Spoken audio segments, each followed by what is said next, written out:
entramos hoje no capítulo 16º do Evangelho de Jesus segundo Mateus.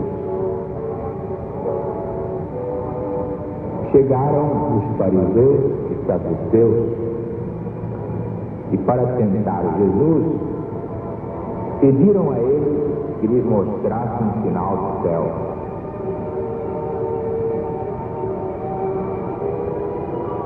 Jesus respondeu: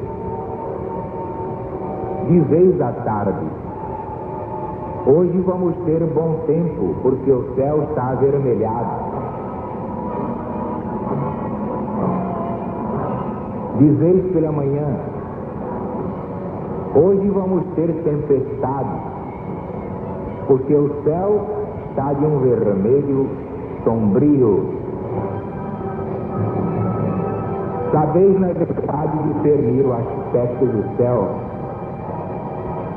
e por que não podeis discernir os sinais dos tempos?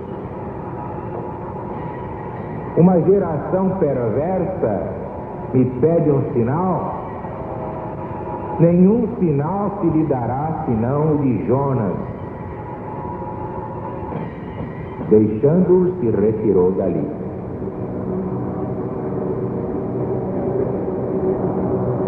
Quando os discípulos passaram para o outro lado, se esqueceram de levar pão. Jesus falou: olhai, guardai-vos do fermento dos fariseus e dos saduceus. Então eles discorriam entre si, dizendo... Naturalmente Jesus falou assim porque não trouxemos pão. Mas Jesus, percebendo, prosseguiu: por que discorreis entre vós por não terdes pão, homens sem fé? Não compreendeis ainda? Nem vos lembrais dos 5 pães para 5.000 homens? E de quantos cestos levantastes vós? Como é que não compreendeis que não vos falei a respeito de pão? Mas eu vos disse: guardai-vos do fermento dos fariseus e saduceus.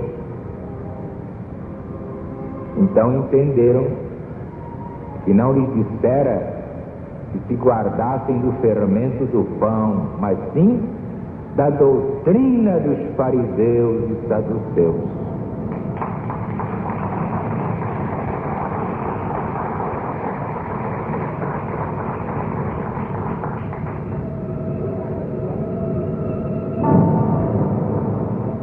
O Evangelho de Jesus é uma maravilha. Eu costumo dizer, sem querer ferir a ninguém, quem não sabe Evangelho não sabe nada.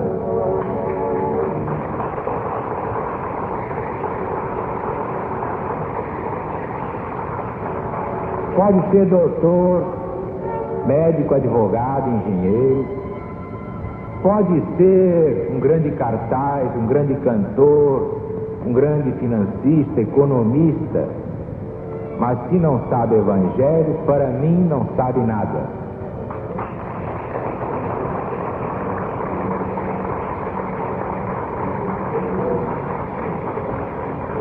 Pois bem, meus amigos e meus irmãos, esta parte do Evangelho do Cristo é de uma importância tremenda e justifica a pregação da LBV através do irmão Operário. Por quê? Vejam bem.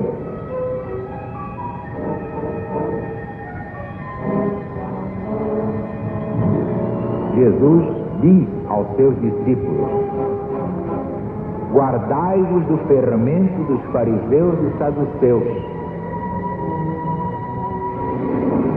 Então, os discípulos pensavam que o negócio era do pão, que eles tinham esquecido. Na verdade, só havia um pão. Só levavam um pão, mas era pouco para tanta gente. Então pensavam que Jesus estava censurando o pessoal porque não levava pão em quantidade suficiente. Então Jesus, lendo os pensamentos deles, completou: como não compreendeis e não vos falei a respeito de pão?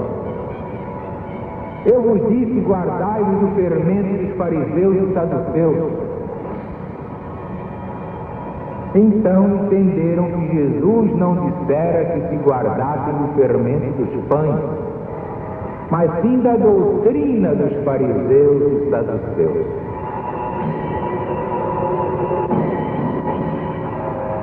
Ora, nós já estamos cansados aqui de repetir o que significa fariseu e saduceu, como também escribas ou doutores da lei. Vocês já sabem de cor, salteado. Mas o que me interessa focalizar aqui é como é que Jesus deixou essa advertência no princípio da era chamada cristã até os tempos modernos: guardai-vos do fermento dos fariseus e saduceus. Os fariseus acreditavam na ressurreição, os saduceus não. Tanto que eles vieram propor a Jesus uma história para jogar Jesus no chão. Vocês devem estar lembrados que quando Jesus desbancou os fariseus, vieram os saduceus dizendo: havia um cidadão casado com uma certa senhora e morreu sem dar sucessão, isto é, sem deixar filho. Então a lei de Moisés manda que case com outro irmão. E havia 7 irmãos. Pois bem, ela acabou casando com os 7, mas nenhum deixou sucessão. Ora, então afinal teve 7 maridos. Do lado de lá, qual será o marido daquela mulher? Isso para mostrar que não havia ressurreição. Era um argumento excelente para derrubar Jesus, casca de banana excelente. Mas Jesus disse: errai, porque não conheceis a Escritura Santa.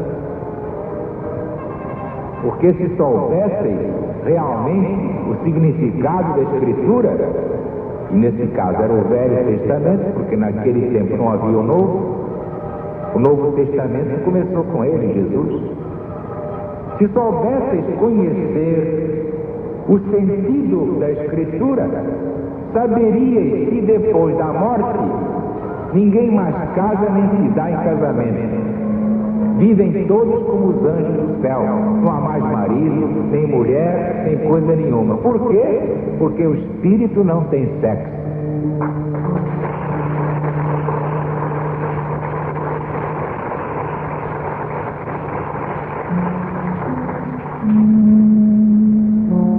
Por isso vivem como os anjos no céu.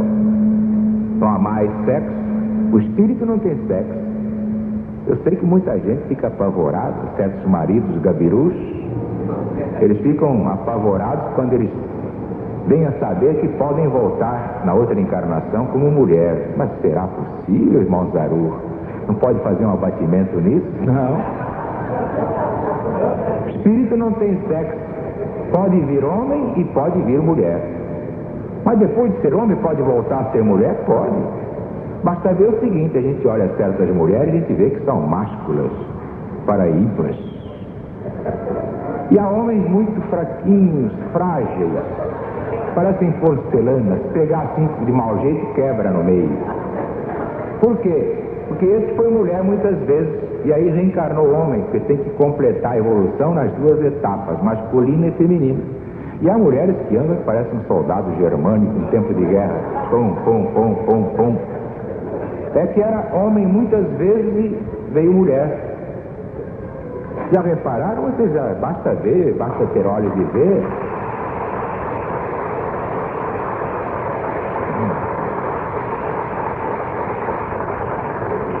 É aí que eles esperneiam, porque a RBV dá o recadinho como manda o figurino. Prega o evangelho em espírito e verdade. Mas os fariseus e saduceus dos tempos modernos não gostam dessa franqueza. Por quê? Porque a gente, pregando assim, desmancha o coreto deles.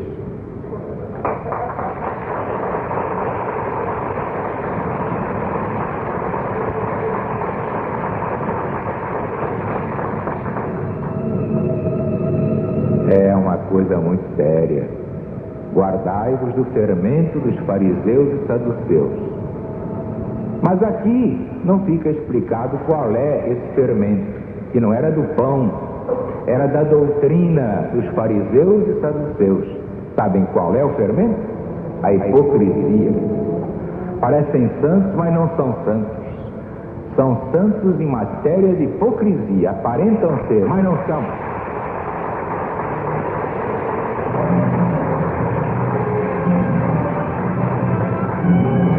Mas, vejam bem, ninguém era mais caridoso do que Jesus. Ninguém era mais compreensivo do que Jesus. Mas Jesus disse ali: guardai-vos do fermento dos fariseus e saduceus, que é a hipocrisia. Quer dizer que Jesus, que era o suprassumo da bondade e da tolerância, para deixar essa advertência, é porque eles são mesmo hipócritas. Eles são hipócritas. Nem a pretexto de salvar é permitido mistificar. Nem a pretexto de amparar é permitido pregar evangelho erradamente. É sim quando é sim, é não quando é não. Então viva a LBV, viva o Brasil, viva Jesus!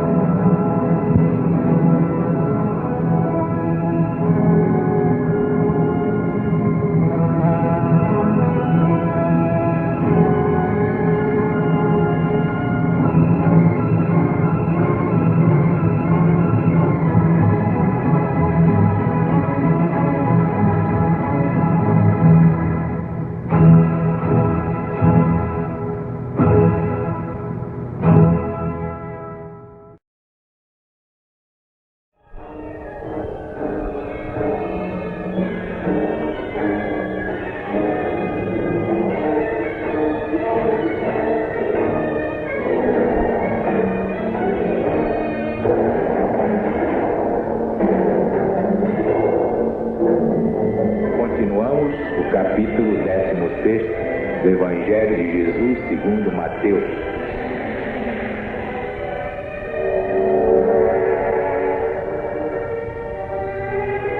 Indo Jesus para as bandas de Cesareia de Filipe, perguntou aos seus discípulos: quem diz o povo ser o Filho de Deus? Então os discípulos responderam: uns dizem que és João Batista, outros dizem que és Elias, outros dizem que és Jeremias ou algum dos grandes profetas. Mas vós, continuou Jesus, quem dizeis vós que eu sou? Então Pedro respondeu: tu és o Cristo, o Filho do Deus vivo. Então Jesus falou: bem-aventurado és tu, Simão Barjonas, porque não foi a carne ou sangue quem te revelou, mas o Pai que está no céu. Também eu te digo, tu és Pedro, e sobre esta pedra edificarei a minha igreja. E as portas do Hades não prevalecerão contra ela.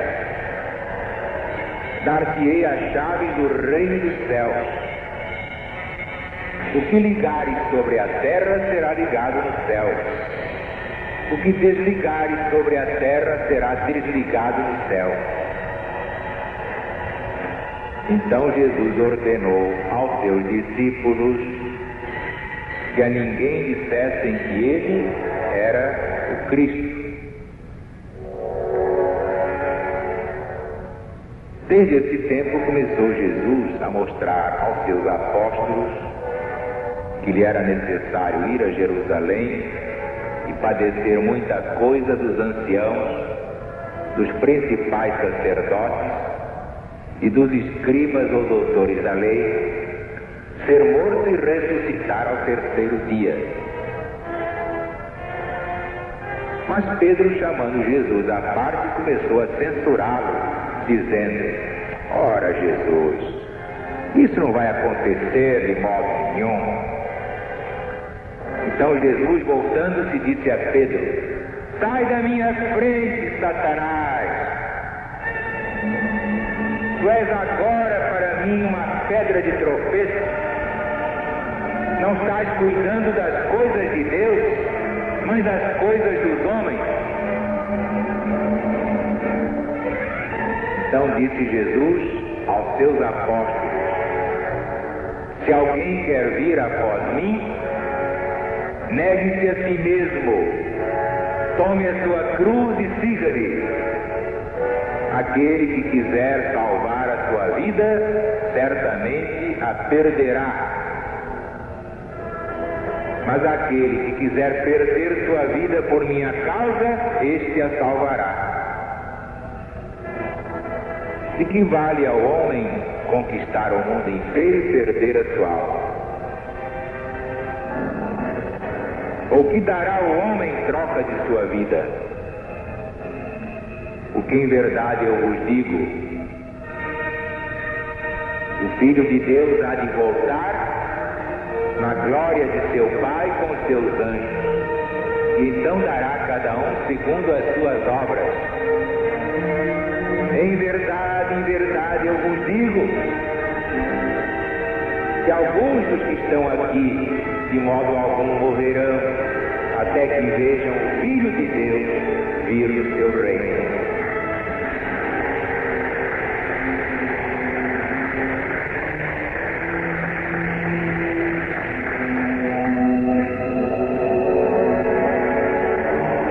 Este é um dos pontos culminantes do Evangelho.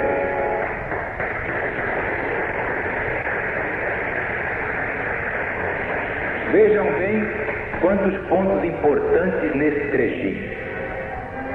Jesus chegou e encontrou os discípulos, estavam cochichando. Ele pegou e disse: que é que o povo diz que eu sou? Quem sou eu?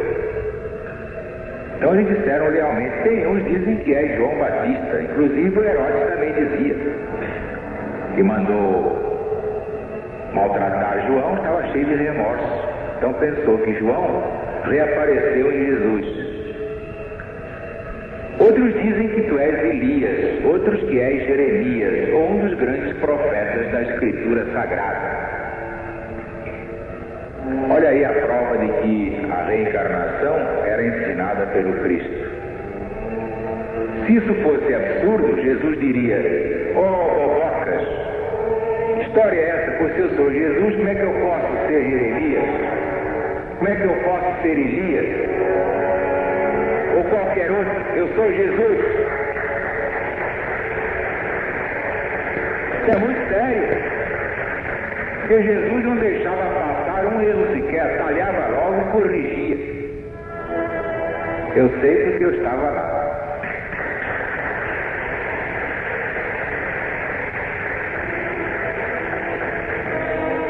Pois bem, eu já expliquei aqui, de fato, ainda era cedo para dar o ensinamento da reencarnação totalmente. Muita luz pode cegar muitos olhos ainda inexperientes, que não suportam a luz forte. Então vai se dando uma luzinha hoje, outra manhã, assim com a reencarnação. Já se falava de reencarnação antes de Jesus vir ao mundo, por ordem dele se falava.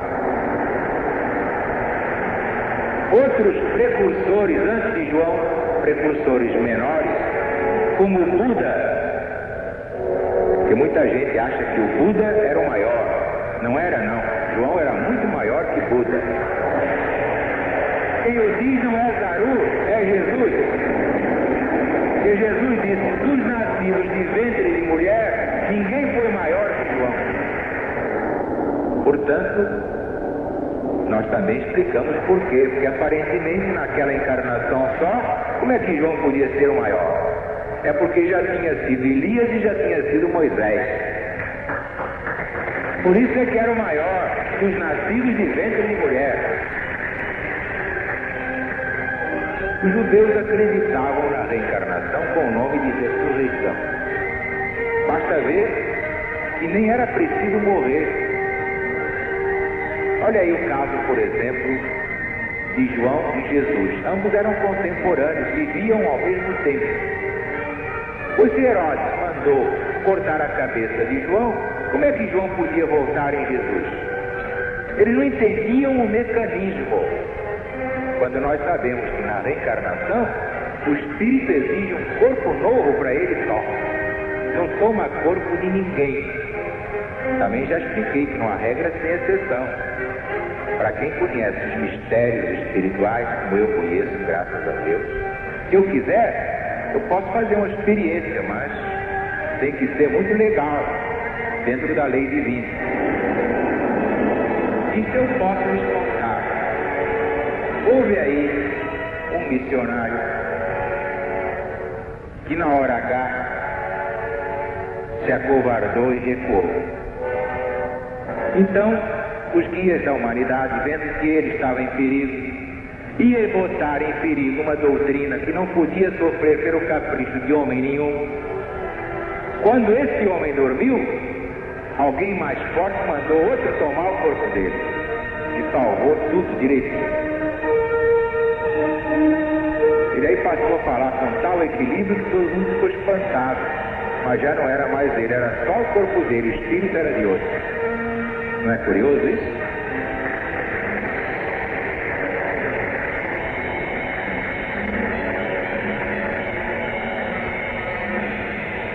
Há muitas coisas mais que eu ainda não posso dizer porque o pessoal pode se apavorar. Mas há esses casos. Que um missionário também pode falhar. Deus respeita o livre-arbítrio. Ele vem, diz que vai fazer, que é o tal, que não tem medo, mas na hora começa a tremer e recua. E se vende. Então, se isso vai acarretar prejuízo para a doutrina, para a verdade e para os que creem, que são aqueles pequeninos na fé, que vão ser escandalizados, pode haver esse recurso. Quando o covarde for dormir, o espírito dele sai e o outro toma o corpo dele e salva a parada.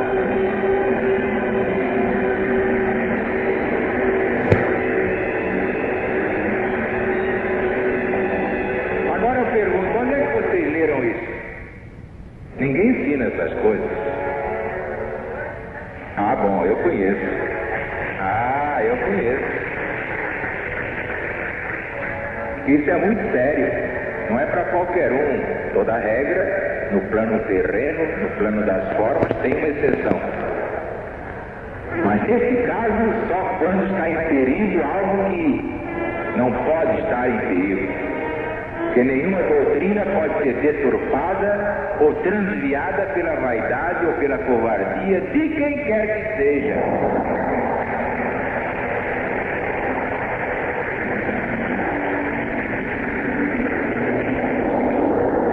Portanto, a reencarnação já era ensinada pelo próprio Jesus, basta ler o que ele disse a Nicodemos.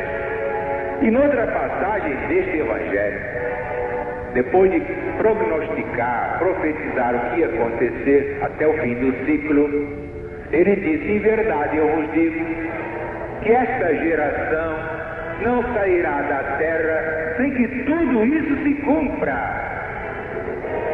Portanto, como é que podia ser aquela geração que ia viver até hoje? Alguém pode viver 2000 anos? Só o cego não vê. Que ele quis dizer, esses que estão aqui reencarnarão, voltarão em outros corpos até que se feche o ciclo, que tem 2000 anos.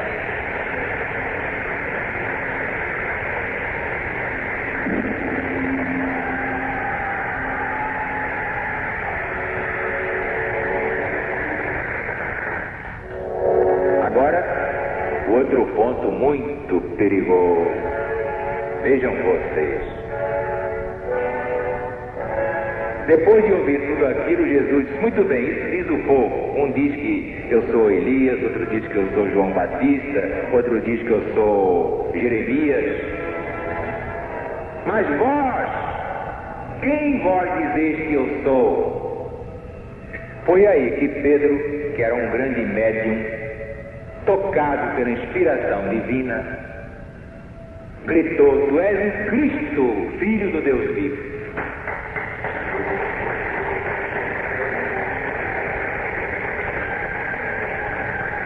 Então Jesus disse: bem-aventurado és tu, Simão Barjona, porque não foi a carne nem o sangue, nem a carne. Vejam bem como é que está escrito aqui, neste versículo 17. Não foi carne e sangue quem te revelou, mas meu Pai que está no céu. Tu não és Pedro? Kefas? Pois bem, isto em grego quer dizer pedra. Pois bem, sobre esta pedra, que sou eu, Jesus, edificarei a minha igreja. Porque Jesus era a pedra angular, não era Pedro. Tanto Jesus não achava Pedro perfeito. Logo adiante nesse mesmo capítulo, que foi que vocês ouviram, ainda há pouquinho.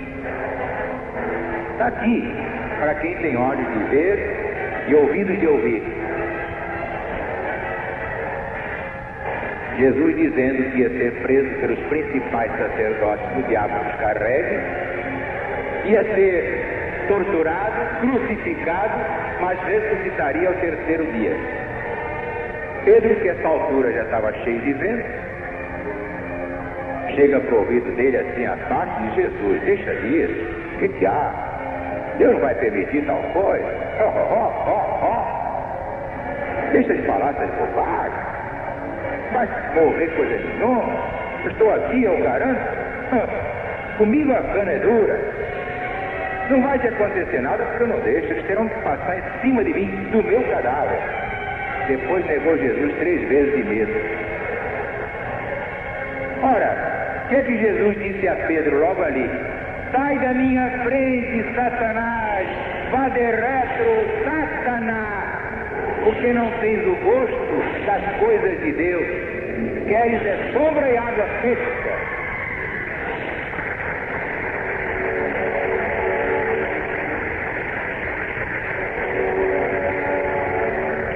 Por quê? Porque Deus é muito sábio. Se Jesus não fosse preso pelos principais sacerdotes do diabo dos carregues, ele não fosse crucificado, ele não poderia ressuscitar 3 dias depois, e não haveria evangelho, não haveria cristianismo, nós estaríamos até hoje tapeados pelos principais sacerdotes do diabo dos carregues.